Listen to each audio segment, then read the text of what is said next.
ഇന്ത്യയിലെ പ്രതിപക്ഷ പാർട്ടിയുടെ കൊള്ളരുതായ്മകളെ കൊണ്ട് ഉയർന്നു വന്ന CJP, അതെ, കോക്രോച്ച് ജനതാ പാർട്ടി. ഇവർ നാളെ ജന്തർ മന്ദറിലെ ഒരു സമാധാന പ്രതിഷേധം നടത്താൻ പോവുകയാണ്. യഥാർത്ഥത്തിൽ ഭരണകക്ഷിയേക്കാൾ കൂടുതൽ നാണിക്കേണ്ടത് പ്രതിപക്ഷമാണ്.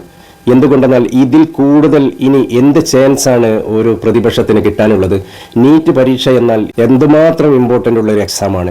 എത്രയോ വർഷങ്ങൾ ആഗ്രഹിച്ചുകൊണ്ട് എത്ര പ്രിപ്പറേഷൻ നടത്തി, എത്ര കഷ്ടപ്പെട്ട്, എത്ര കാശ് ചെലവാക്കി, എത്ര സമയം വേസ്റ്റ് ആക്കിക്കൊണ്ട് ഇവർ ഈ എക്സാം എഴുതി സിമ്പിളായിട്ട് ആ എക്സാം ക്യാൻസലാക്കുകയും തുടർന്ന് എക്സാം എഴുതണമെന്ന് പറയുകയും ചെയ്യുന്നത് എന്തുമാത്രം മഹാഭാവമാണ്. ഇതിനെതിരെ പ്രതികരിച്ച് ഈ ഒരേ ഒരു കാരണം കൊണ്ട് തന്നെ ആ വിദ്യാഭ്യാസ മന്ത്രിയെ സ്ഥാനഭ്രഷ്ടനാക്കാൻ ഏറ്റവും നല്ലൊരു ചാൻസ് കിട്ടിയിട്ട് അതിന് തിരിഞ്ഞു നോക്കാതെ വെറുതെ ഒന്നോ രണ്ടോ പ്രഖ്യാപനത്തിൽ ഒന്ന് രണ്ട് വാക്കുകൾ പറഞ്ഞുകൊണ്ട് തോറ്റോടിയ പ്രതിപക്ഷത്തിന്റെ മുഖത്തേൽക്കുന്ന ആഞ്ഞ പ്രഹരമാണ് നാളെ ഇവിടെ ഏൽക്കാൻ പോകുന്നത്. ഭരണപക്ഷം ഇത് പൊളിക്കാൻ വേണ്ടി ഇപ്പോഴേ ഒരു കൂട്ട യുവാക്കളെ ലക്ഷങ്ങൾ എറിഞ്ഞുകൊണ്ട് തയ്യാറാക്കിയിട്ടുണ്ട്.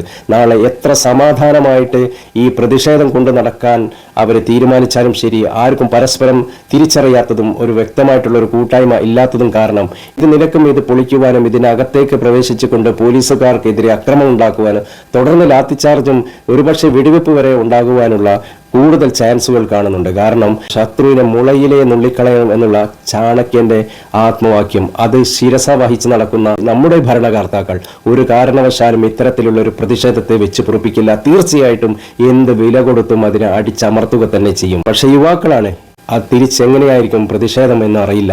എല്ലാം നഷ്ടപ്പെട്ട, ജീവിതം നഷ്ടപ്പെട്ട, ഭാവി നഷ്ടപ്പെട്ട, പ്രതീക്ഷകൾ നഷ്ടപ്പെട്ട ഒരു കൂട്ട യുവാക്കളാണ് കൂടിച്ചേരാൻ പോകുന്നത്. നീറ്റിന്റെ കഷ്ടപ്പാടിൽ നിന്നും എക്സാം കഴിഞ്ഞ സന്തോഷത്തിലിരുന്ന് ഈ പരീക്ഷ ക്യാൻസലായി എന്ന മാനസിക സമ്മർദ്ദത്തോടു കൂടെ ജീവിക്കുന്ന ഒരു കൂട്ടം യുവാക്കളാണ് അവിടെ ഒരുമിച്ച് ചേരാൻ പോകുന്നത്. എന്ത് സംഭവിക്കുമെന്ന് നാളെ കഴിഞ്ഞാൽ മാത്രമേ നമുക്കറിയാൻ കഴിയുള്ളൂ. എന്താണ് അവിടെ സംഭവിക്കാൻ പോകുന്നതെന്ന് ആർക്കും ഒന്നും മുൻകൂട്ടി പ്രവചിക്കാൻ കഴിയില്ല.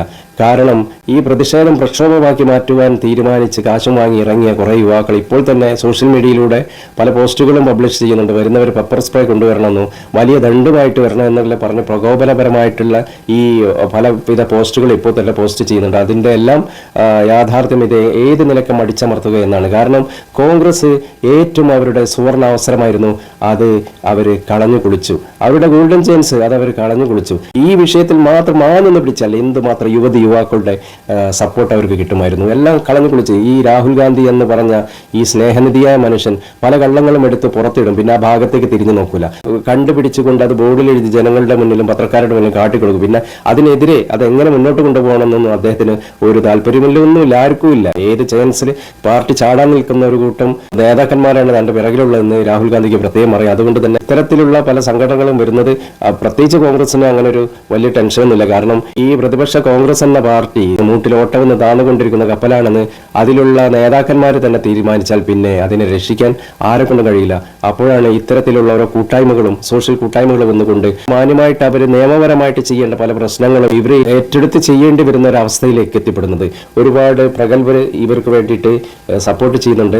എന്തായാലും നാളെ അത് എങ്ങനെ അവസാനിക്കുമെന്ന് നാളെ അത് കഴിഞ്ഞതിന് ശേഷം മാത്രമേ അറിയുകയുള്ളൂ. എന്തുമാത്രം യുവാക്കളാണ് ജോലിയില്ലാതെ കൂലിയില്ലാതെ മറ്റു നാട്ടിൽ വന്ന് ആട്ടും തുപ്പും കേട്ടുകൊണ്ട് ജീവിക്കേണ്ട ഒരു അവസ്ഥ വരുന്നത്.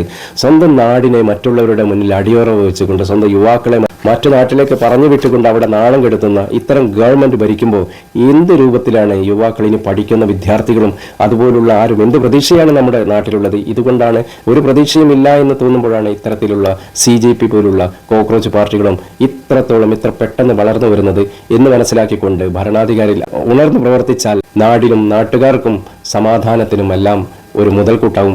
നന്ദി, നമസ്കാരം.